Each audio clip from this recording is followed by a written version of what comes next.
Hey everyone, welcome to another deep dive. Today we're going to be talking about something called autism snobbery. And, I think this is something that a lot of people have maybe heard of, but might not totally understand. And so that's why we're going to really get into it. Yeah, it can definitely be like a confusing topic and honestly a little bit uncomfortable to talk about sometimes, Right. Yeah, for sure. but it's important, Yeah, absolutely. It is important. Well, especially, because we've been talking a lot about, different ways to to like build community and how important that is. hmm And so I think this is a really important piece of that too. Yeah, and one of the articles that you shared with me that I found really interesting was this blog post from Cheap ABA, which is a website that offers resources for people who are looking for affordable applied behavior analysis therapy. And Yeah. they also had this blog, and they had this really great blog post about this whole idea of autism snobbery. It's interesting, right? Because, when I first heard the term autism snobbery, I'm like, oh, is this about liking fancy cheese or something? Right. But it's not about that at all. It's not that kind of snobbery. No. No. So what exactly is it then? So according to the Cheap ABA blog post, Yeah. autism snobbery is basically the belief that some autistic people are like more autistic or like Right. more authentic than others. Oh, wow. And this belief is often tied to the idea of having a formal diagnosis. Like, if you have a piece of paper that says you're autistic, then you're somehow more valid than someone who doesn't have that piece of paper. Hmm. That's interesting. And the blog really emphasizes how harmful and divisive this attitude is. Yeah, I can imagine that would create a lot of, tension within the community. Right. Yeah. It does. So then is a formal diagnosis the only way to be truly autistic? I mean, I feel like that's kind of what that implies. Right. Or what about people who, can't afford a diagnosis or maybe they live in a place where it's hard to get one or Right. even, just people who, identify as autistic based on their lived experience. Absolutely. Like they know who they are. Yeah. You know what I mean? Yeah. And the Cheap ABA blog really breaks down this myth of the diagnosis divide, and they talk about all these different factors that can prevent people from getting diagnosed. Like you said, the cost, the access, Yeah. maybe cultural barriers, Oh, yeah. sometimes even just the fear of stigma, Yeah, totally. and they also point out that the diagnostic criteria aren't perfect. Yeah. The misdiagnoses happen, and also just the criteria themselves evolve over time Yeah. as we learn more about autism. Right. Because I mean, you think about how much, research and understanding has changed even in the last 5 years. Absolutely. It's Have- constantly changing. It's huge. Yeah. Right? That's right. What we know now is so different than what we knew even just a few years ago. Exactly. And so to say that a diagnosis is the only way to be truly autistic is just really limiting, and it ignores all of these other factors that play into someone's identity and experience. Right. Yeah. I mean, it's almost like saying you can't be a film buff unless you have a degree in cinematography. Right. You can love and appreciate film without having gone to school for it. Exactly. You know what I mean? Yeah, it's about Yeah. the passion. Yeah. It's Yeah. about the connections. It's not about a membership card. Yeah, exactly. It's about belonging. It's not about Uh-huh. a checklist or something. Yeah, and I think that's something that the blog really highlights is that self-identification is so powerful and valid, especially when you're navigating a system that isn't always accessible or accommodating. Right. Yeah, totally. And I think that makes a lot of sense, especially, when you think about how um just a lot of people they go through their whole lives, not knowing that they're autistic, and then they discover it later in life, and it's this huge aha moment. Yeah. Absolutely. And then they're like, oh, this makes so much sense. Yeah. This is why I am the way I am. Totally. But what I also found fascinating was the way the blog talked about the actual impact of this snobbery. What does it actually do to people? What are the consequences of this attitude? Well, it can be incredibly isolating and emotionally damaging. Just imagine seeking solace and understanding in a community and then being met with judgment or exclusion. You finally find this group of people that you think you have something in common with. Yeah. And then they tell you you're not good enough, or you're not autistic enough, or you're not the right kind of autistic. That's got to be so painful. Especially when you're already like navigating a world that like often misunderstands you or Right. misinterprets your actions, So Absolutely. it's like on top of everything else you're already dealing with. Yeah, and the blog highlights how this can lead to like feelings of inadequacy and self-doubt Yeah. and even shame, you Right. know? Yeah. Right. And I think that's something that like we don't talk about enough. Hmm. Like the shame that can come with like not feeling like you belong or like you're not good enough. Right. Yeah. Yeah. It's a really powerful emotion and it can be really destructive. Yeah. Have you ever like felt judged or excluded within a group that you identify with? I mean, like, I think all of us have probably experienced that at some point. Oh, yeah, definitely. Right. I mean, I think that's part of the human experience, Right. to feel like you don't quite fit in Yeah. sometimes. And I think that's why it's so important to like be mindful of, how we're treating each other and like how we're making people feel, Yeah. Because I mean, I can only imagine what it would be like to feel like you're not autistic enough. Yeah, and it's not just about individual experiences either. Yeah. Like this snobbery. Hmm. It creates a toxic environment for the entire community. Like Yeah. instead of fostering understanding and support, Right. it fosters division and judgment. Yeah, it kind of goes against the whole point of having a community. Right. Right? It Was does like that. to support each other and learn from each other and, like Yeah, grow together. exactly. Yeah. So if we want to move away from this harmful dynamic, Mhm. like how should we be thinking about the autism spectrum? Like what is the right way to think about it? Yeah, because Yeah. I think that's the key, right? Is like how do we reframe this so that it's not about like a hierarchy? Right. And the blog really emphasizes that the spectrum is not a hierarchy. Okay. It's not about being more autistic or less autistic. Yeah. It's about recognizing and celebrating the diversity of autistic experiences. Oh, I like that. Yeah. That's really good. It's like, every individual's experience is unique and valuable, Mm-hmm. regardless of diagnosis or how they express their autism. It's like a rainbow, right? Like each color is vibrant and essential. Yes. And we don't like rank them, from best to worst. Right. They're all just Yeah. like beautiful and important in their own way. Exactly. Yeah, I love that analogy. Yeah. So then what does an inclusive autistic community actually look like then? Well, the blog kind of paints this picture of a community where differences are celebrated, not judged. Mm-hmm. You know, Okay. a community where everyone feels welcome and valued, Yeah. regardless of their diagnosis or their support needs or how they express their autism. Yeah, that sounds so much more like welcoming and supportive, Right. It does. And it's like everyone can like breathe a little easier, Yeah. And just like be themselves without fear of judgment. Yeah. And I think that's like the ultimate goal, right? Right. Is to create a space where everyone feels safe Yeah. to be themselves. Totally, but that requires a shift in mindset, right? Like it's not something that's going to happen overnight, No. you know? It takes work. Yeah. It takes effort.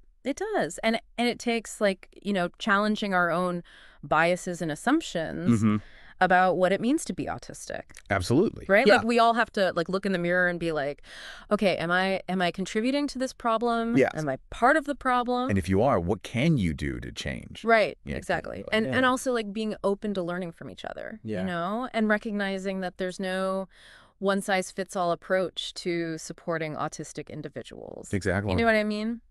Yeah, we all have different needs. Right. We all have different experiences. Yeah, this is like really hitting home for me because I think we've all had those moments, where we felt like we didn't quite fit in, right? Yeah.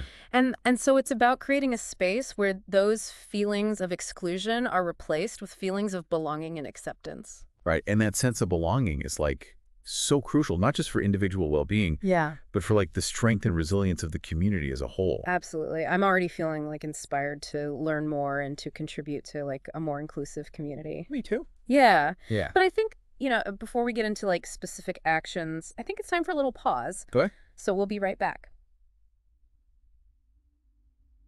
Welcome back. Before the break, we were talking about how this like snobbery can really create this like sense of exclusion within the autistic community. And it made me wonder, like how can we shift that dynamic? Like what are some practical things that we can do to make sure everyone feels welcome regardless of their diagnosis or how they experience their autism? Well, the Cheap ABA blog actually offers some really concrete suggestions. Oh, cool. Yeah. One that really struck me was the idea of celebrating differences instead of just like defaulting to judgment. So instead of immediately thinking like, that's weird or why are they doing that, Yeah. we pause and try to understand. Exactly. Like, I think that's where curiosity comes in, Yeah. Like if someone's stimming in a way that's unfamiliar to you, for example, Oh, instead of like raising an eyebrow or, like making a face, right. you might try to understand why that stim is helpful for them. Like what purpose does it serve? Yeah. You know? So it's about shifting from like, that's wrong to like, I wonder what that's about. Exactly. Like approaching the situation with like genuine interest rather than judgment. Yeah. And even if you don't feel comfortable like asking directly, just simply acknowledging that different expressions of autism are valid can go a long way. It's like saying, hey, I see you and I respect your way of being in the world. Yeah. But what about those who are like maybe perpetuating the snobbery, Yeah. How do we approach those conversations constructively? It can be challenging for sure, especially when like those attitudes are so deeply ingrained. Right. But I think education is key. Okay. Like sharing resources like this cheap ABA blog, articles about the barriers to diagnosis, things like that can help broaden perspectives. Yeah. It's like shining a light on the issue. Exactly. And helping people see the nuances they might have missed before. And I think a lot of people might not even realize that they're being exclusionary. Yeah. They might have like internalized these ideas without really questioning them. Totally. And I think sometimes those exclusionary attitudes stem from a place of insecurity or a need for validation, For sure. Like some individuals might feel like they need to prove that they're autistic enough, which can lead to putting others down. Right. If you feel uncertain about your own place in the community, you might be more likely to draw those lines in the sand, Which brings us back to the importance of creating spaces where everyone feels safe and accepted. Yes. Regardless of their diagnosis or how their autism manifests. Absolutely. That's where the idea of welcoming all autistic individuals, regardless of their journey, becomes so crucial. I like that. Whether someone is newly diagnosed, self-diagnosed, or still questioning, they deserve a place at the table. And no more judging how someone received their diagnosis. Yes. Like, we need to move away from comments like, oh, you got diagnosed online. Is that even legit? Or you went to a specialist. Must be nice. Right. Like, everyone's path to understanding their autism is unique, and we need to respect that. Focusing on diagnosis legitimacy just creates more division within the community. Yeah, so acceptance education and creating those safe spaces where vulnerability is welcomed. Yes. These all feel like really important building blocks for a more inclusive community. They are. But are there other challenges we need to be aware of? Oh, yeah, of course. I mean, even with the best intentions, creating a space that truly accommodates everyone's needs can be difficult. It's true. The autistic community itself is incredibly diverse. Yeah. We have individuals with different communication styles, support needs, sensory sensitivities, life experiences, and finding ways to bridge those differences can be really complex. It's like trying to plan a dinner party where some guests are vegetarian, some have nut allergies, some are gluten-free, and some want dessert first. Right. Like, you want to make everyone feel comfortable and included, but it requires a lot of thought and planning. That's a great analogy. Thanks. And it highlights the need for flexibility and compromise. Okay. For example, some autistic individuals might thrive in online communities where they can interact at their own pace, while others might crave that in-person connection. Yeah. So finding ways to cater to those varying preferences is key. So it might mean offering both online and in-person events. Exactly. Or structuring in-person gatherings with like designated quiet spaces for those who need a sensory break. Yeah, those are great ideas. Like, it's about being mindful of those varying needs and preferences. Exactly. And communication styles play a big role too. Oh, absolutely. Like, some individuals might be very direct in their communication, while others might rely on more subtle forms of expression. Right. So we need to be patient and understanding and avoid making assumptions about people's intentions or abilities based on how they communicate. I agree. And we can't forget about the role of masking. Right? That's a big one. Like, some autistic individuals are incredibly adept at blending in, which can make it harder for them to feel seen and understood, even within the autistic community. That's a crucial point. We need to create environments where unmasking is encouraged and celebrated. Okay. Where people feel safe to drop the act, so to speak. Yeah. And express themselves authentically without fear of judgment. So it's about creating spaces where stimming is welcome, where different communication styles are respected, and where people feel comfortable being their true selves, whether they're masking or not. Yes. And that's where the role of allies becomes so important, right? Absolutely. Allies can play a powerful role in advocating for inclusivity, educating others, challenging snobbery when they encounter it. So allies, we need you. But we also recognize that this work can feel overwhelming. Oh, yeah. Like, where do you even begin? That's a great question, and one we'll delve into more deeply when we return for the final part of our deep dive. We'll explore some concrete actions you can take to be a better ally and contribute to a more inclusive autistic community. Stay with us. All right, we're back. And, ready to wrap up our deep dive into autism snobbery. We've covered a lot, We have. from understanding, the impact of this whole dynamic to actually envisioning, a more inclusive autistic community. Yeah. So now I think it's time to really talk about how we can actually make this vision a reality. I agree. What can we actually do? It starts with recognizing that we all have a role to play, whether we identify as autistic or as allies. And you mentioned earlier that allies can be really powerful advocates for change. Mm-hmm. But I think for a lot of people, knowing where to start can feel really daunting. So what are some tangible steps that our listeners can take to become better allies? But one of the most impactful things you can do is educate yourself. Okay. Immerse yourself in resources like the Cheap ABA blog. Follow autistic creators and advocates on social media. Yeah.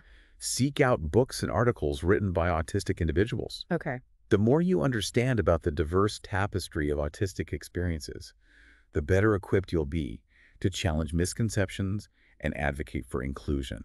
It's like learning a new language. It is. Right. It is like learning a new language. The more you immerse yourself, the more fluent you become. Exactly. Right. And as you gain that fluency, you can start to amplify autistic voices. Okay. Share their stories, their perspectives, their art.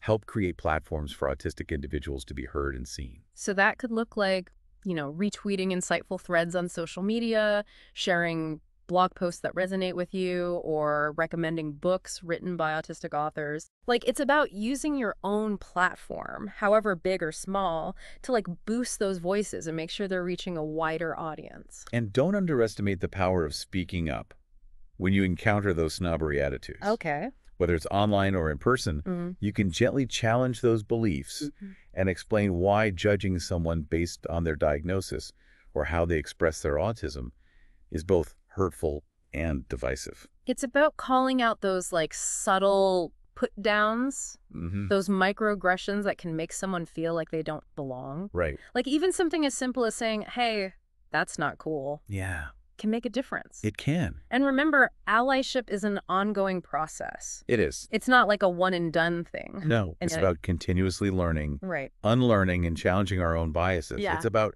showing up for the autistic community consistently, not just when it's convenient or trendy. It's about weaving those values of inclusivity and respect into the fabric of our everyday interactions. Oh. And, I think it's important to acknowledge those who might be listening and questioning their own identity. Yeah. Maybe they resonate with the autistic experience, but haven't received a formal diagnosis. What advice would you offer them? I would say trust your gut. Okay. If you feel a deep connection to the autistic experience, explore it. Read about autism. Connect with autistic communities online and in person. Yeah. See if those experiences resonate with you. Remember, self-diagnosis is valid. You don't need a piece of paper to validate your identity. And finding a supportive community can make a world of difference. It can. Surrounding yourself with people who understand and accept you, who celebrate your neurodiversity, can be incredibly empowering. Absolutely. And if you're struggling, don't hesitate to reach out for professional help. Yes, good point. A therapist specializing in autism can provide guidance, support, and the resources to help you navigate your journey. I think the key takeaway from our deep dive is that the autistic community, the autism spectrum itself, is incredibly diverse. It is. And that diversity is something to cherish and celebrate. Yes. Not something to divide over. We need to shift away from judgment and gatekeeping and cultivate a culture of acceptance, understanding, and celebration. We need to create a world where every autistic individual feels seen, heard, and valued for who they truly are. So let's ditch the snobbery and build that inclusive community. One act of kindness, one conversation, one retweet at a time. Thanks for joining us on this deep dive. Keep learning, keep questioning, and keep building bridges of understanding.